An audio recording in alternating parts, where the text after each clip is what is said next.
Countries of the Eastern Caribbean are working together to promote more efficient use of their wireless communications frequencies for greater social good.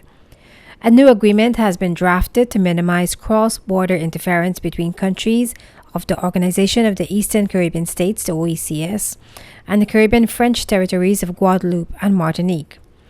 The new agreement will aid in the rollout of nationwide 4G mobile broadband telecommunications networks. According to Caribbean News Now, the draft agreement was developed at a recent workshop on spectrum management hosted by the Caribbean Telecommunications Union (CTU) in Grenada last month. The workshop formed part of a harmonized Caribbean spectrum planning and management project that aims to bring the spectrum policies of various Caribbean countries into closer synchronization. Participating countries are working together to develop a national frequency allocation table for each country and a regional frequency allocation table for the Caribbean.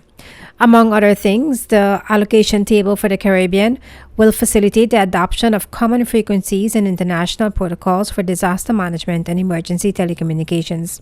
Countries are also working to produce a regional strategic plan for spectrum management.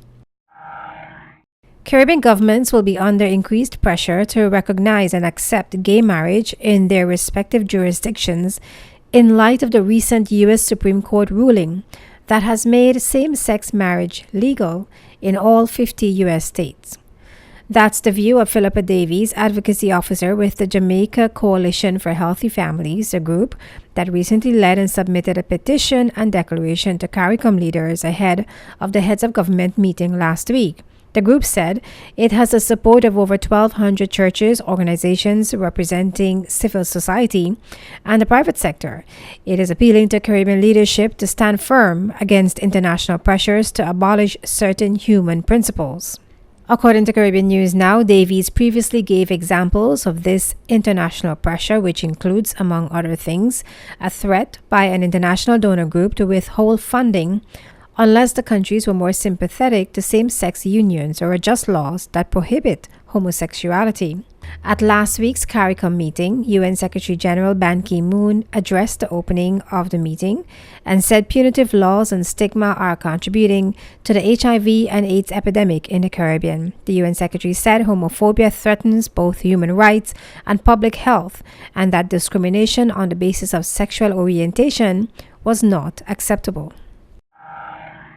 The director of the Pan American Health Organization, PAHO, Dr. Carissa Etienne, has warned that Dominica is sitting on an erupting volcano with regards to non-communicable diseases and warned the authorities to move quickly to deal with a possible tsunami of chronic diseases.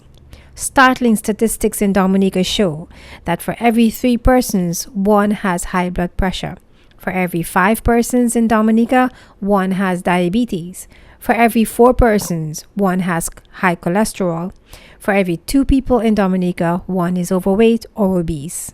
The Dominican-born Dr. Etienne said, very often individuals must change their lifestyles, but an enabling environment can help people live healthy lifestyles.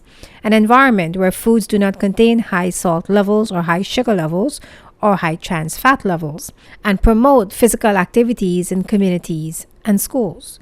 She told Dominica's cabinet about government's responsibility for passing legislation and policies that will make the environment a more enabling environment. Dominica's Health Minister, Dr. Kenneth Darrow, told reporters that the authorities are aware of the alarming statistics and they are concentrating on prevention, but he acknowledged that Dominica has lagged a bit in implementing the measures.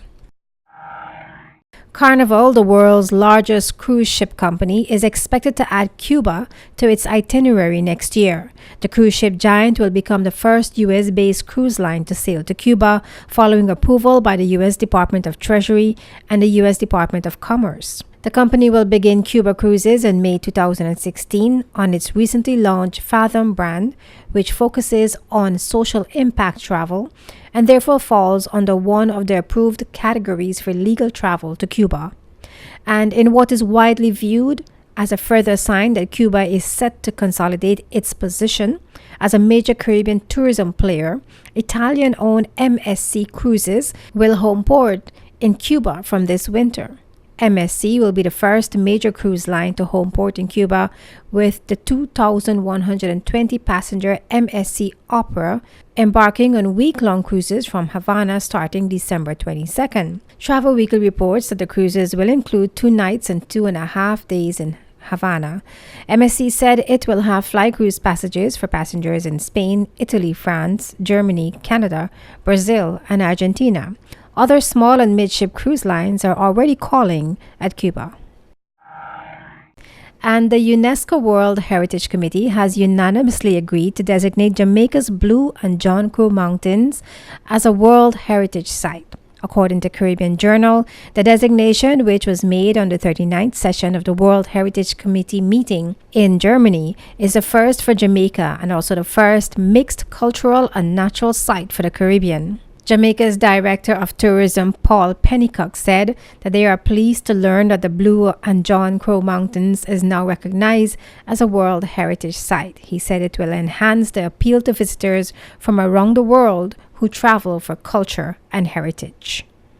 The Blue and John Crow Mountains National Park is now one of just 32 mixed sites in the world and joins the ranks of the Taj Mahal, Australia's Great Barrier Reef, and the Great Wall of China. And coming up next on JTV News. Residents continue to grapple with water shortages while government works to fix the water distribution system. Government forges ahead with plans to have the greenhouses operational while restructuring the Department of Agriculture. The BVI Ports Authority gets approval to borrow an additional $15 million to complete the cruise pier project's landside development. And Showtime Band and Heritage tells JTV News about their new music videos for their hit songs.